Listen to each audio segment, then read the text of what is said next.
I have to be careful when you're married, because if you're not careful, it can lead to children. No one wants that. They say children change a relationship, and they don't. They ruin. Ruin is the word. Ruin a relationship. Would you agree with me? Kids are way more spoiled than when we were growing up.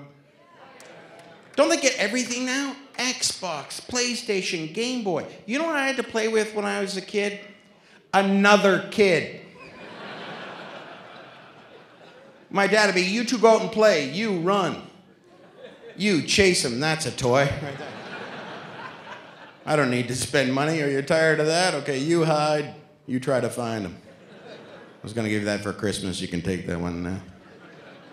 We made our own fun growing up, didn't we? You remember playing Red Rover? Yeah, you get all your friends to line up and hold hands, and you pick the girl you really liked, and you'd run and try to break her arm. Remember? Or what about British Bulldog? Huh? What was that? Rugby on cement without the ball. That's what that was. When we were growing up, grown-ups didn't care if we lived or died. Anybody go to a school that had the gym, that had that rope that went 60 feet to the ceiling? 8-year-old kids hanging from steel beams. And your gym teacher, Mr. Safety. Wow, that's high. Better put this 1-inch thick gray mat under there. That way he falls, we got something to roll him up in. It's perfect. Even your own parents didn't care if you lived or died. You ever play ball hockey in the driveway? What would your mom say? Don't play next to the house, you'll break a window. Go play in the street.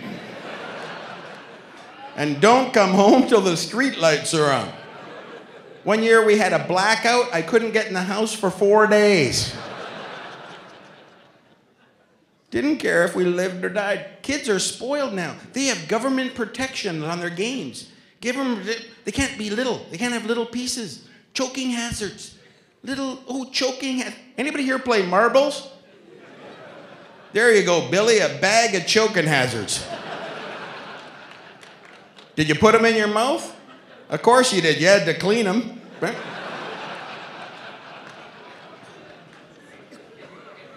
Even our store-bought games were dangerous. Anybody play Operation? Your parents would bring it home, plug it into the wall, and then give you steel pliers to poke at it with it.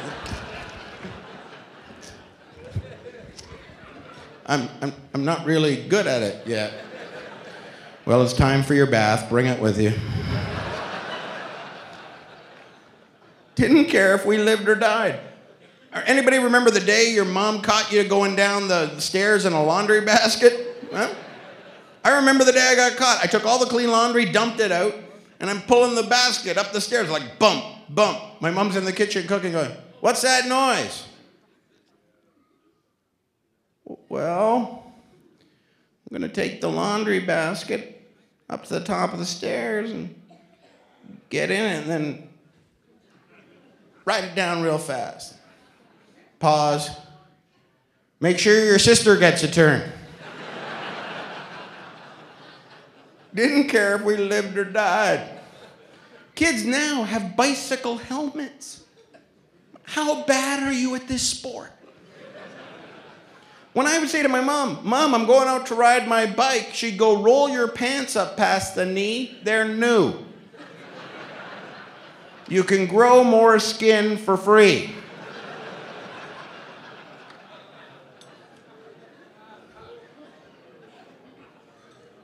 My son wants a $100 Kevlar bike helmet. Anybody here have a $100 bike when you were a kid? I can't even fathom asking my father for $100. In fact, if I asked my dad for $100, I better already be wearing a helmet.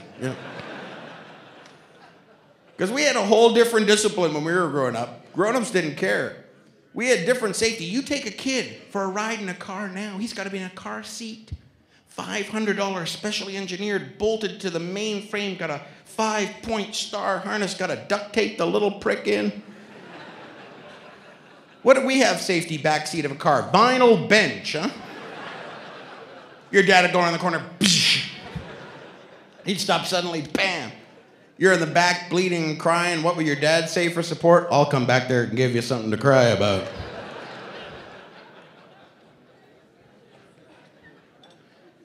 We had a different discipline. How many here were spanked when you were kids? I grew up in a West Indian house, man. My grandfather was beaten with cane, so he thought he'd be liberal. He hit my dad with a belt, so my dad thought he'd be liberal. He'd just smack us. We don't touch our kids at all. It took a century to get the violence out of the house. The only problem with that is my father is still a West Indian man. So when he comes over and visits and I'm disciplining kids, he doesn't understand it at all. My son's acting up. I said, you got a time out. And my father's like, time out? I know knockout. This would have been a timeout for me when I was a kid. Timeout, I'm switching to the left. But the problem is, when you aren't disciplined like that, you have no fear of your parents. My kids are not afraid of me. My son was late for a playoff hockey game. Hurry up, buddy, you're going to be late. No, I'm not going. And I froze. Because I just flashed back to my own childhood. And if I ever stood toe-to-toe with my father and went, no, I'm not going. The next words would have heard to be, I think he's coming too. Good morning, Mr. Cotter. I'm Dr. Smith. The good news is you're out of the coma you've been in for 6 months. The bad news is your father's here to pick you up.